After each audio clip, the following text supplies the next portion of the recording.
నీ పాదములకు రాయి తగలకుండా వారు నిన్ను తమ చేతుల మీద ఎత్తి చేతుల మీద ఎత్తి పట్టుకుంటారు. నీవు సింహములను నాగుపాములను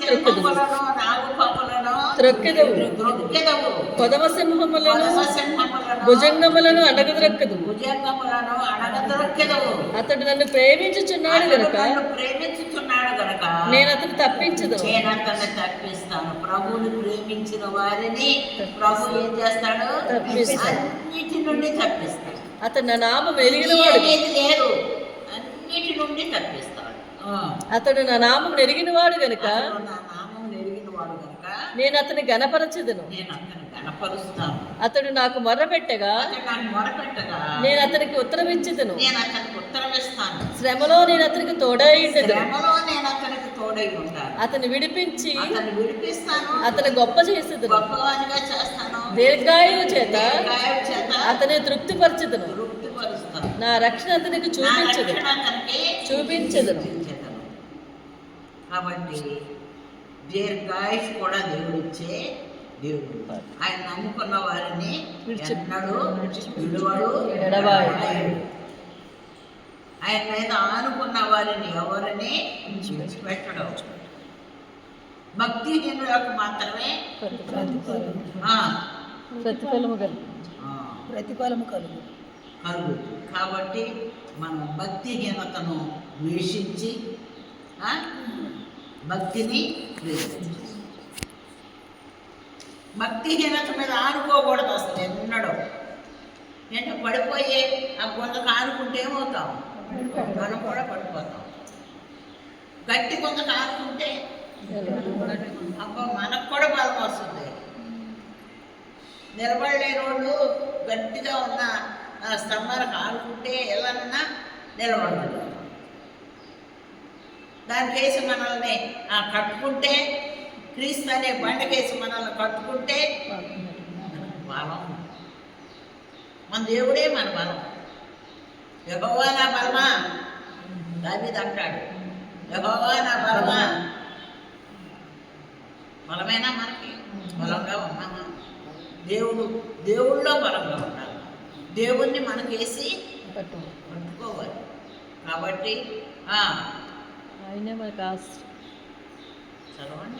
ఆయనే నాకు ఆశ్రయము, ఆయనే నాకు ఆశ్రయం. నేను నా కోట నేను నమ్ముకున్న నా దేవుడు, నా దేవుడు యెహోవాను గురించి చెప్పుచున్నాను.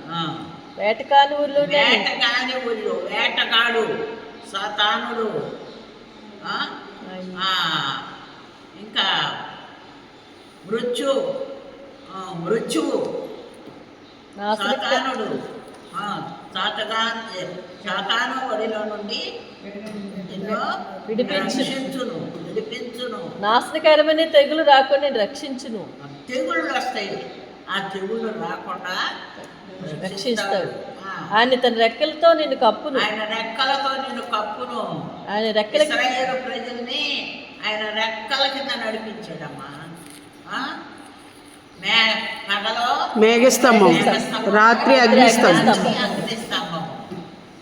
ఆయన రెక్కలు పగలో మేఘం వలె, మేఘస్తంభం గాను రాత్రి అగ్నిస్తంభం ఉన్నాయన్నమాట. ఆయన రెక్కలతో నిన్ను కప్పును. ఆయన రెక్కల కింద నీకు ఆశ్రయం కలుగు.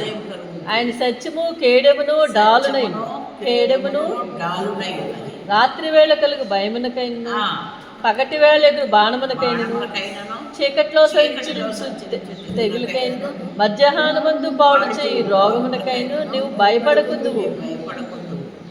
నీ ప్రక్కన 1000 మంది పడినను,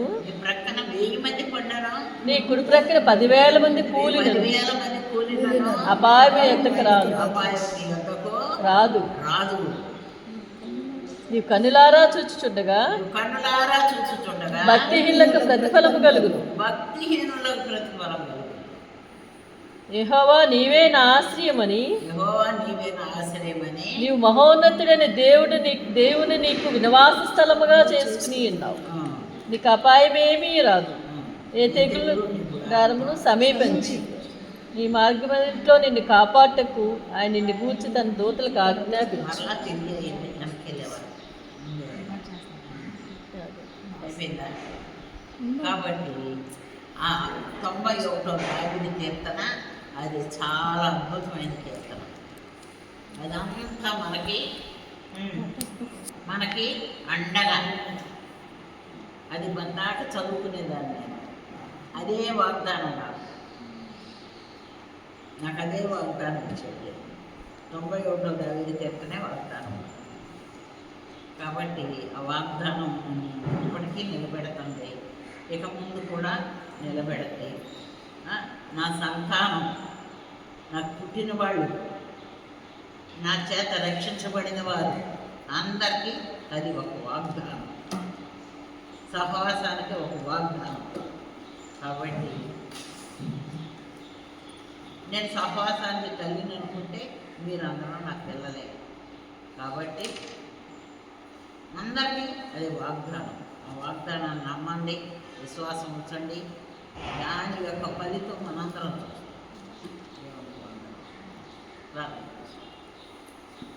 ఒక్కొక్కరు ప్రార్థన చేయండి.